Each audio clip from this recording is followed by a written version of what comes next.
Welcome in, guys. Another June Achievement Challenge update. Oh, it's here, baby. And you know what? Man, I got bit by a few bugs.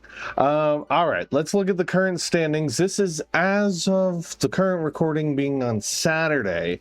So upload will go tomorrow, right around the spin. We're not really sure kind of, how the final standings will end up looking. But we're going to discuss a few things. As of, again, Saturday, this is where we're looking. Yes, I am in the lead. Took a tremendous bump here this morning. I went from not being in the lead pretty heavily to handling this pretty well. So yeah, I'm trying to stay in it. Yes, I've got some garbage installed. Like, that's just how it goes. All right, so let's talk about the first spin. As we found out, the Wheel of Pain for achievements is back into effect. Everybody kind of got to make a decision surrounding it. Oh my God. I'm not always the most prepared for these things. Okay. Yes, Korbinzilla was the random letter of the alphabet. And we got to figure out, because his did not get picked on this spin, mine did. The first Wheel of Shame, everybody did have to participate in Forza Horizon 6. Everybody, save for Oichisan, who's not on the board yet, did actually meet this goal. So everyone's been able to play and continue hunting since. Forza. Guys, Forza Horizon 6, I have been on a tear playing.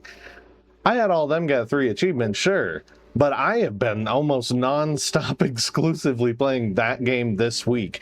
I did bump over to Horizon 5 as well, just because, there's achievements to be had there, and I actually kind of tapped everything but the legendary campaign wristband in Forza Horizon 6. So I still need to get that 50G out of the way. But in large part, everything else non-multiplayer related, of course, I was able to hit. Like I said, I did mess with Forza Horizon 5. I've actually just dabbled into RoboCop as well. Very fresh, going to be working through that one. And like I said, that just started last night, or no, the night before. There was some bucket list action that happened though. I finally played through all the way to completion Brutal Legend. Double Fine's Metal Love Letter, with of course Jack Black and Ozzy and Rob Halford and all kinds of freaking great.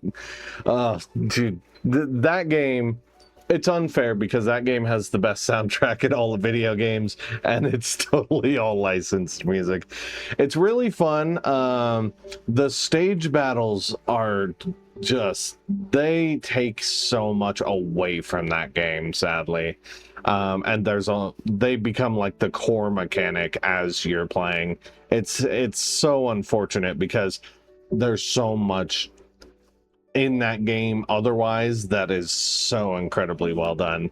Now with the Forzas out of the way, with Brutal Legend out of the way, like I said, I was dabbling a little bit with RoboCop. Got a few irons in the fire. I did notice that I tried to hide it. I was hoping nobody would pick up on it, but my competition did find transference before I could actually sneak it upon them. So they used it, and I was largely playing from behind up until this morning, where I finished it as well. My goodness, what a trip that game is.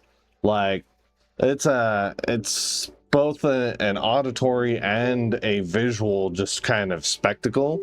A lot of puzzles involved, of course, but man, it was that was wild.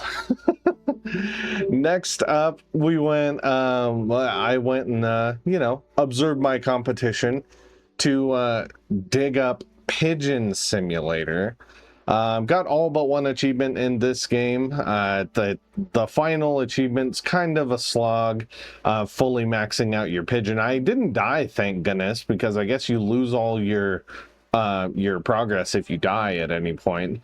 Haven't had that happen, thank God, because eventually I might want to go for that full completion. But everything else, you know, 50 anomalies and all the other little things in that game, that was pretty easy. And then we just finished out with Sopa. Sopa is a fun little adventure.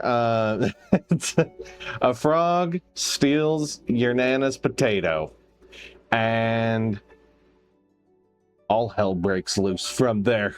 No, no, you don't necessarily go full Doomslayer, but it's kind of a kind of the Chronicles of Narnia style, where the you know, the bookcase leads to another world, that kind of magician's nephew, Lion the Witch in the Wardrobe bit.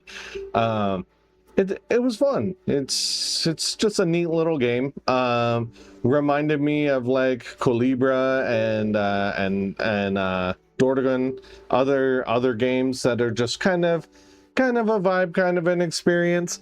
Yes, there is a riverbed where you have to like not hit rocks. That's a little bit frustrating, but in large part, once you figure out that you can bounce off of stuff safely to a certain extent, then you're okay.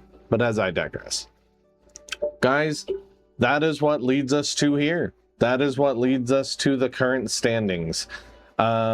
So as you see, the Xbox is just really wanting me to get that 20G in Rare Replay. But here we are. Like I said, this is as of this recording. So I mean, this time by upload time, we're going to be dealing with a new wheel spin, where you know, I gotta find out if we still are a competition of 4 as well. But also, like, now the heat's on. Now I'm ahead.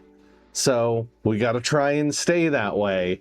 And it's not going to be easy. A very tight race this time around. And that just makes it exciting. So I hope you guys have had a great time checking everything out. Remember, of course, if you like the video, if you're following along, if you're tracking us down on True Achievements, or maybe you're doing this on the side and you're just completely destroying me, hey, let me know in the comments. Remember, of course, to stay up to date with everything, we gotta like, we gotta subscribe, and as I mentioned before, hey, maybe leave a comment or tag that bell for notifications. Have a good one, guys.